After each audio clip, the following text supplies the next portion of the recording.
Alrighty, so here is our second podcast for the Nerd Central. Again, this is just mostly test podcast, trying to get used to some equipment and software. My name is Stazz, and here with me, I actually do have someone to talk to. This isn't just a single video like last time. I have Nonchampion, and Hello, hello. there you go. So I figured I'll keep the trend of using movies or reviewing movies, and one that recently just came out on at least on digital HD was Godzilla, the new 2014 version. So Mr. Non-Champion, I figured that we would just kind of go over maybe some pros, cons, and then overall thoughts. Did you want to go first, or you want me to go first? Yeah, no, go ahead. Okay. So I'm gonna start with the pros first. I loved and I should also preface this that this is also gonna be spoiler as well. So I'll also make sure that Major spoilers. yeah, major spoilers. I'll also make sure that is on the title as well to make sure that nobody's like, oh, I haven't seen Godzilla yet, because I don't want people to be upset. So I love the monster fights. I don't know if you saw. I believe you saw Pacific Rim as well, and I Yeah, saw it exactly. I saw it right after I saw Godzilla, and I love the monster fights. It was really good to see how Godzilla interacted with two monsters instead of one, because usually in most of the old movies, he goes against like one single monster, or it's like a whole group of people going after Godzilla or whatever. But huh. I like the monster fights. Now, I know this is more this can be kind of considered a negative that most people thought it was a negative, but I kind of liked keeping the monster, especially Godzilla and the two Mutos, kind of shadowed a little bit. Like you don't see a full-fledged like Yeah, you're talking like how they kind of tease you a little bit yes, throughout the yes, movie. yes, I really enjoyed that too, because yes. a lot of the other Godzilla type movies were like that. Yes, and especially the original 1954 one, I believe it was 1954. Godzilla was also somewhat teased as well. Like you don't see him until he actually attacks Tokyo, like full fledged, like attack Tokyo. But I liked how they teased the monsters, and especially that first like scene with the flying Muto and Godzilla on Hawaii. Like you see them see each other and they like roar, and then they cut away and you see the fighting in a newsreel. Like I thought that was actually really cool, and that added to some of the suspense to the movie as well. I thought it was awesome. What I'm really hoping is that they did this for the first movie. Hmm For the second one, hmm that's already going to be like it's already in production. I just really hope that they do more monster fighting. Yes, I completely agree, and I can kind of understand like if you think of it that way, that like the director had this in mind that hey, this is actually going to be a series of movies, and I have to set it up in a way that makes sense, seeing it for the first time, and doing it like how we cut it off to like newsreels, or you see it in the background kind of a thing. It wasn't the Yeah, main focus until the very end. That makes more sense to me because you know technically you're being introduced to Godzilla for the very first time. You're being introduced to this mythology, and most people probably didn't meet, probably saw the horrible 1999 or 1998 version of Godzilla with Matthew Broderick? No, Matthew.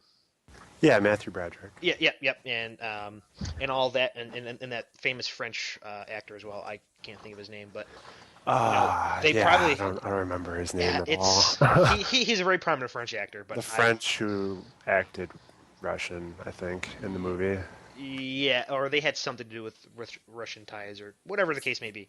That was a horrible movie. I did not enjoy it. As a kid, though, I thought it was really cool. But Yeah, uh, as a kid, I liked it, yeah, but as a Godzilla movie, it's terrible. it's not. No, it's like low end of the totem pole. So, but back to the remake 2014 Godzilla, much really good. Highly recommend. And I probably can go on for a little while for more pros of what I liked. But Nan, do you want to go into your pros or do you want to go into cons next? Yeah, I mean, the pros are pretty much the same as yours. I would probably say, getting into some cons, Okay. the advertisement for it was pretty misleading. Ah, okay, okay. And a lot of people were saying that, and I do agree with that. That it was advertised as, oh, Bryan Cranston versus Godzilla, and I That's mean, I right. loved Bryan Cranston's part in the movie. Hmm. I think he did amazing. I wish he was in it a little bit more. Mm-hmm. And that actually leads into another one of my cons, or is Bryan Cranston is in there for maybe a consecutive 25 to 30 minutes. Um, and his part is quite a significant part in the sense that it sets up the main character, Ford, um, his character as being like, oh, this tragedies, it's upset my whole family, it's blah blah blah. It basically shapes him into the man he is today, kind of a thing. Right. And Bryan Cranston, oh, I would have loved to have seen him like work with like Ken Watanabe's character and like figure out like, oh wait, there's actually more monsters and oh they're talking to each other. Oh, that would be so cool. But no, he's dead in like 30 minutes after giving you a fake death in the first time when he's falling off those crane walkway areas when the first Muto hatches, and then Yeah, and then yeah. he dies sad in a helicopter ride. It would be interesting if well, my take when I saw the trailer, I took it as like almost like a mystery type a little bit. You know what I Yes, mean? Like they're trying to discover all this stuff that's happening, yes, and I Bryan Cranston's like the lead character, but that completely was different than what I thought, how I was taking it. yes, I completely agree because it gave you that sense that like this remake Godzilla, he's been around for a while and like there's been like happenings all across human history of things that he might have influenced, and like Bryan Cranston is like he finally solved it, kind of a thing, and he's like, oh, I know what these are, this isn't an earthquake, this isn't a manufacturing defect, blah blah blah, and he's got that really powerful scene that he's like, this thing killed my wife and blah blah blah, And I have a right to know. and I have a right, yeah, I have a right to know, and he just screams it. That is such a good scene. I love that. That is a very good scene, and that actually goes with a pro of mine, is Bryan Cranston and Ken Watanabe. I think steal the show with their acting. Not so much of Ford's character. I unfortunately can't think of his name. Let me see if I can Google it here really quick. But I do wish they gave both of them though more part of the movie. yes, yeah, I do agree with that. Um, and Ford's character is Aaron Taylor Johnson. I'm Aaron sorry. Taylor Johnson, that's Yeah, right. I know. I was going to call him the kick-ass guy. I'm like, he's the kick-ass guy. But Aaron Taylor Johnson played Ford. But but yeah, no, I completely agree as well. And another con of mine is, speaking of Aaron Taylor Johnson, Ford's character, while he is like the viewer's like point of reference of what is going on in the world of Godzilla, he really isn't that much of an interesting character.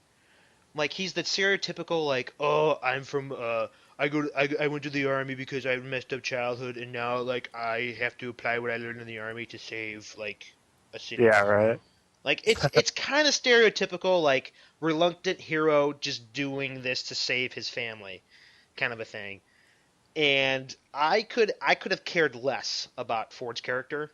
Like if you splice out all the parts with Ford and just have like Bryan Cranston and then like Ford's character disappearing after his death and it's like the military and Ken Watanabe in there and then just the Mutos and Godzilla, I think that might have been a much more uh, Yeah, uh, because I mean, most of the second half, you're just, you're waiting to see Godzilla.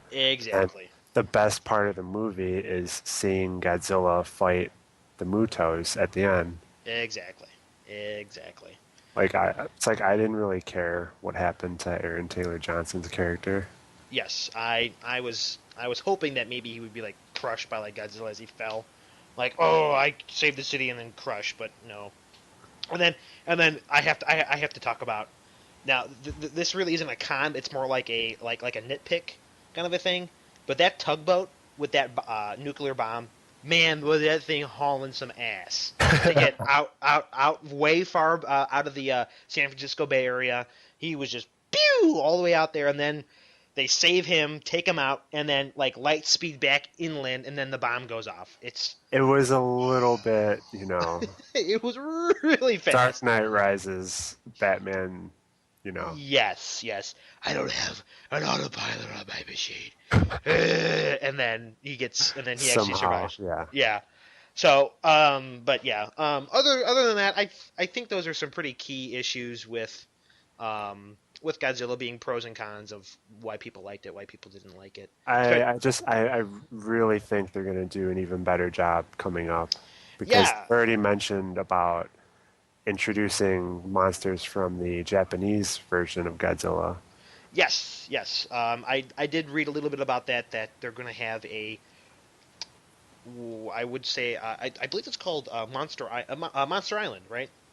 Yeah, yeah. Which houses Rodan and his Anguirus, exact Anguirus, yeah, all those guys. Maybe King Ghidorah might be in there. But if there's going to be any of them, I hope it's King Ghidorah. either King Ghidorah or Mothra. I would love to see a Mothra. Either be like kind of like a good guy bad guy, like they fight and then they like team up kind of a thing. That would be kind of cool. I love probably my couple favorites are Godzilla versus Gigan because it has Gigan, King Ghidorah, and Godzilla teams up with Anguirus. That's a really cool one. It's from the 70s. I remember that one as well, and that was the first time was that the first one or the first movie that there was a team up as well. It might have been. I'm not sure. I'm not 100% It's sure. been a long time since I've seen some of these. Yeah. But yeah, I would love to see either a team up or just because they set up the mythos in the first game. The first movie. Yeah, it's a video game, guys. They set up the mythos in the first movie, saying that hey, Godzilla is actually the apex predator of this whole that was planet. Really cool how they kind of did their own little take on it. Yeah, and then saying that hey, there used to be more of these, but because the Earth isn't radioactive, they've gone into the ground or they've gone deeper into the ocean. Yeah, closer to the core for more radiation. Yeah, exactly. So I thought that was there could be more. So that's just like a complete just different take and setup on exactly. And that's one thing that I was really happy with is that they didn't do the stereotypical it was nuclear testing that mutated a lizard and he's now rampaging throughout the world. I'm so glad they didn't do that because this isn't the 1960s or 70s when that was a huge problem. Then again, it still is, depending on who you ask. It's still nuclear. Yeah. It's not man-made. Yes, it's not man-made nuclear. So, but overall thoughts, I thought it was a really good movie. It was very, towards the end, very action-packed, especially when you see the two actual monsters go at it. Kill scene. Amazing. Yes. I don't want to spoil that part, but there is a fairly cool. Let's be honest here. If you haven't seen this movie by now and it's already on DVD, it's kind of hard to do spoilers now. Yeah, that's true. But I don't want to. It's already out. I don't want to describe. I don't want to describe the kill scene, but it is a fantastically done kill scene. I totally agree. And that is between Godzilla and the female Muto. Because there are two Mutos, one's male, one's female, and he kills off the the female Muto with a fantastic kill scene. Oh yeah, if you haven't seen it, see it. Yes. Excuse me. I think that was about it. Do you have any other closing remarks or anything about the film that you liked or? No, I really loved it as a Godzilla fan. I've grown up watching Godzilla. This was needed, much needed, to see something with modern technology.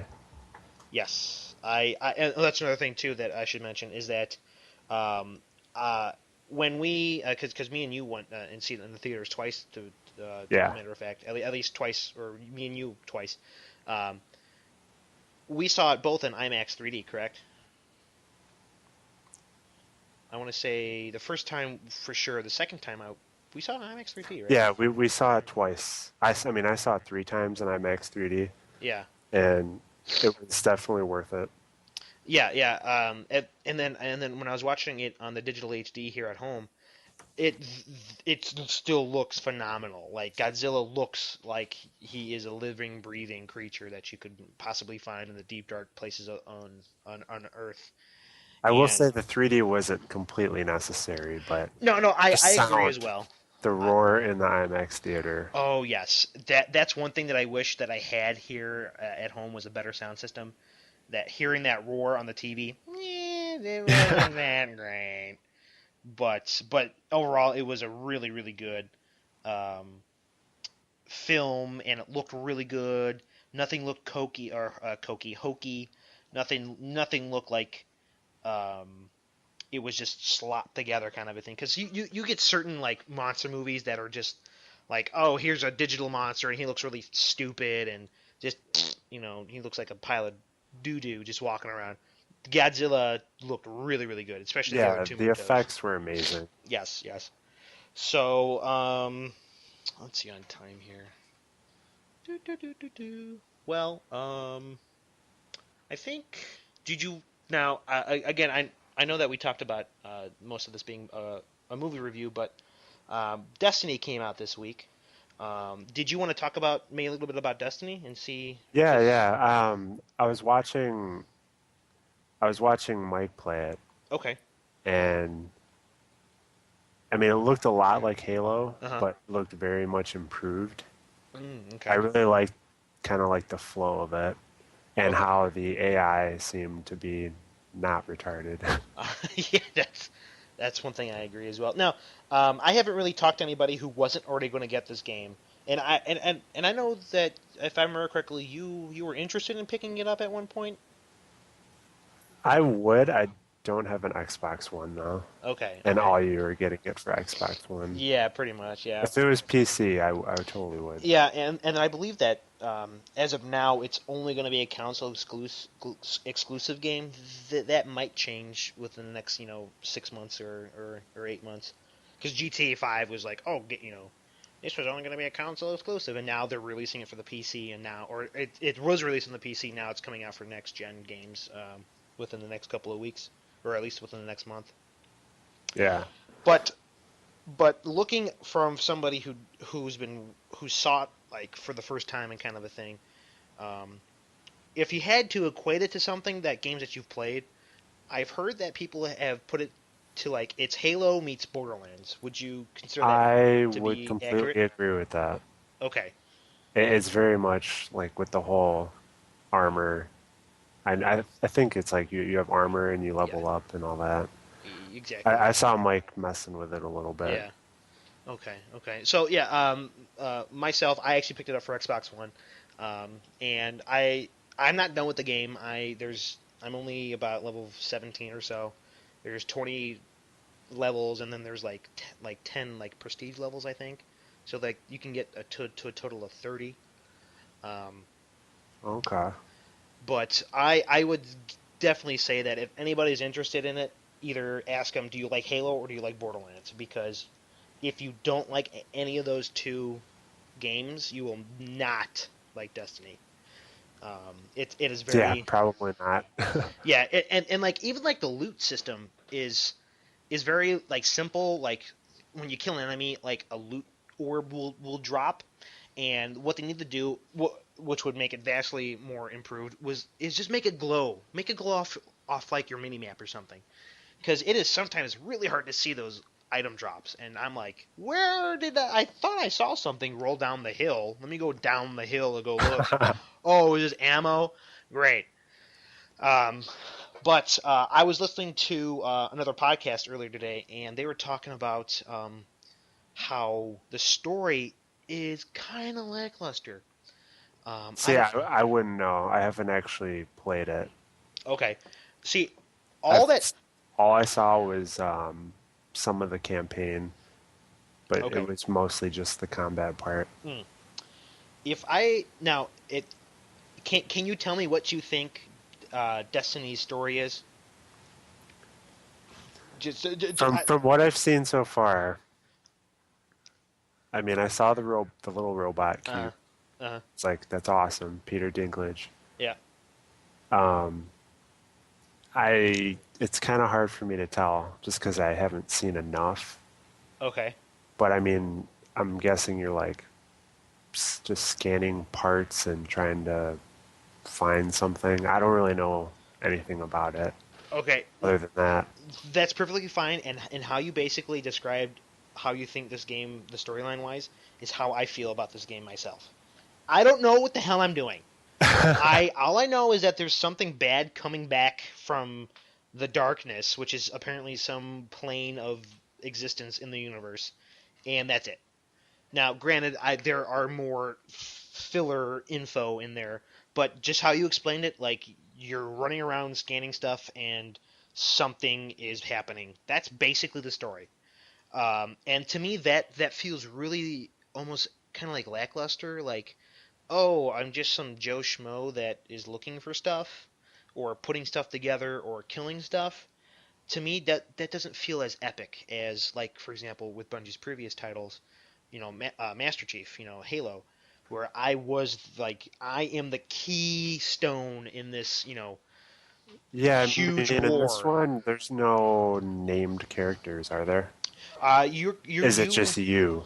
well, you are called the Guardian, okay. However, there It's are generic. very generic because it's of course a ambiguous title that thousands of people can be the Guardian and whatnot. Anyway, but there are certain key players that are in the game, like the Speaker, who talks to that gigantic orb called the Traveler. Okay. There are a couple of like mercenary and um, quest givers that actually have name and significance, but like that's that's all that you get. And I am no way like a Bungie bias kind of a person. I really thought that, oh, excuse me, that the Halo series was really really good. Um, It's and probably a little bit different too because with Halo, it's like it's Master Chief, exactly, yeah. and you're And kind of, seeing through him as Master Chief. yes, With and this, it's like, oh, the Guardian. the Guardian. Yep, yep. A very um, like basic title, and and nobody refers you to like this Guardian or that Guardian or he's this type of Guardian. He's just the Guardian. Which again, I understand it for being a MMO like gameplay that you need something like that. It's very similar like World of Warcraft, where you're just the adventurer, and everything happens around the adventurer or adventurers, depending on what kind of dungeon or story you're doing in that That game. that makes sense. Yeah, it makes sense from a MMO standpoint. It doesn't make sense in a single player experience, which Well, I I mean, was. this game is more based towards a multiplayer MMO. It Am I right? No, you are correct. There are I'm sorry. A group of three is called a fire team, and a group of three can do something called strikes. And these strikes are basically dungeons within each area or within each planet. There's one on, and there's to my knowledge, there's only one on each planet. So there's one on Earth, there's one on the Moon, Venus, Mars, and they all, of course, as you progress, they get exceedingly difficult. More things become you know harder and blah blah blah blah. Very very, very similar to like any other MMO. Then there are something called, I want to say they're actually called raids, just simple raids, which is a group of 12 or a team of 12 people go and do this one raid, and it's supposed to be very grand and complex and a little bit longer than a strike. From that, from what you told me there, I feel like maybe the single player wouldn't be meant to be so in depth on. I mean, you have your general story, but it's not going to be like something like Dragon Age hmm storytelling. hmm No, I agree. And as I'm thinking about it more and more, I'm coming to the realization that I'm okay with that now. Like I am starting to like accept that like I'm not done with the game again, and I'm about I want to say I'm about halfway done with at least the story missions. About Okay. halfway done. I Um, mean, it definitely sounds like a game that you'd want to play with more than, with a couple yes, people. yes, and I've been playing it, with Mike and another buddy in Jersey and stuff like that, and it's been a blast whenever we team up and everything. But I keep coming to this, or I came to this feeling that like, hey, it's on a console. There should be a story element to it. What's the story? And for a game that has what seems to be a very rich environments and very rich enemies and classes, because there's also three classes. There's Titan, Hunter, and Warlock. That I could be able to explore those mythos and maybe I'm not expecting like Elder Scrolls where I can find tomes of just random books about adventurers that never existed because it's in a game that isn't real. Hmm. But I was I expecting maybe a little bit more meat to I them. do feel though that MMOs, it's hard to do that. You more or less have to have like material to read, like lore material. hmm I mean, most MMOs are like that, where, when you're playing an MMO, how often do you actually read every single quest in detail and, take that full on, like, RP elements? I only did that the Probably with very something like only with Star Wars because you're kind of pushed into that. well. Yes, Star Wars makes you almost like you have to pay attention, or making a decision will affect you later in your leveling career, kind of a thing. Um, I just totally Something lost my like train of thought. WoW doesn't really, it has zero impact on your character. Like, there's Yeah, really decision making in the quests. well, yeah, and with WoW, it's like the stereotypical like, oh, well, they defeat the highest level boss, and next week it resets, and oh, Yeah, we got to do it yeah. all over again. Oh, next week it resets. Like, and But I then, understand. you have that, that overarching story. hmm Like, once we're moving on, well, this thing happened. hmm The quote guardian defeated them and then moved on. Exactly. And again, I am coming to the realization that that's okay. I am actually okay with that.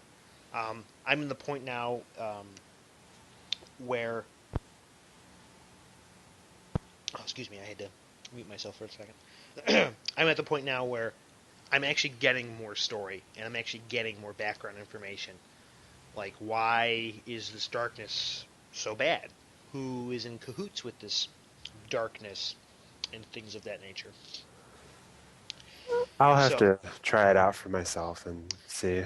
yeah, I mean, This is just from little bits I've seen and from what I've heard from people. So, yeah, if it, and from what I understand as well, if the game plays just as great against all the other consoles, it's again because it's made for every console. It's not going to look better or worse on one or another. Just whatever you prefer, kind of a deal. yeah, yeah. So I think that pretty much wraps it up for this second test podcast. That Uh, should be good. yeah, we actually got a little, we actually got in depth there for Godzilla, which I was very happy to uh, be a part of. So again, my name is Stazz, and I was I talking am with non-champion. Nonchampion. And again, this is a test podcast for Nerd Central. And just give a little tidbit about Nerd Central. It's basically anything or everything nerdy and cosplay and video games, movies, comic books. And you can find us on the various social medias as Nerd Central Cosplay on Facebook, Instagram, Twitter. So, that's about it. I'm going to thank you again, Non-Champion, for partaking in my Yep. Godzilla review. No problem at all. Thank you, thank you. And that's it.